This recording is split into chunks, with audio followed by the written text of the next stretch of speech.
Hello बच्चों, चलिए प्रश्न समझते हैं। हमारा प्रश्न है, ऐसी जगह क्षेत्र जहां बहुत ही अल्प मात्रा में वर्षा होती है वहां प्रभावी पादप हो सकते हैं। हमारा विकल्प है, पहला ओपनशिया, दूसरा निम्फिया, तीसरा एस्परेगस और चौथा विकल्प है ए और सी दोनों। आइए समझते हैं। बच्चों, सबसे पहले हम अपने प्रश्न की मुख्य अवधारणा को समझेंगे। मुख्य अवधारणा हमारे प्रश्न में पूछा गया है, वह क्षेत्र जहां अल्प मात्रा में वर्षा होती है वहां किस प्रकार के पादप पाए जाते हैं, उनके नाम हमें बताने हैं। आइए लिखें, अल्प मात्रा में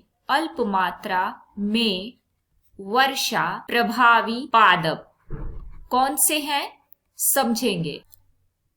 आइए लिखते हैं बच्चों, अल्प वर्षा।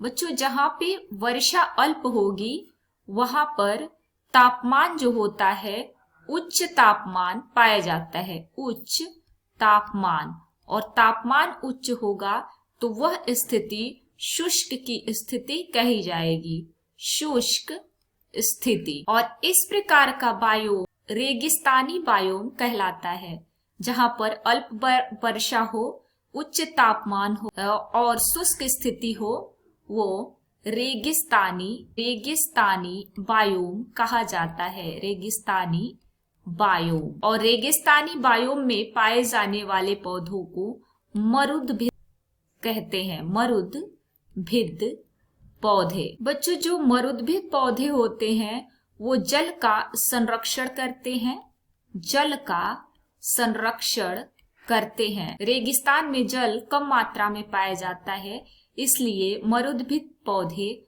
जल का संरक्षण करते हैं। और मरुदभिद पौधों की जड़ें जो होती हैं वो लंबी होती हैं, जड़ें लंबी होती हैं, तना मांसल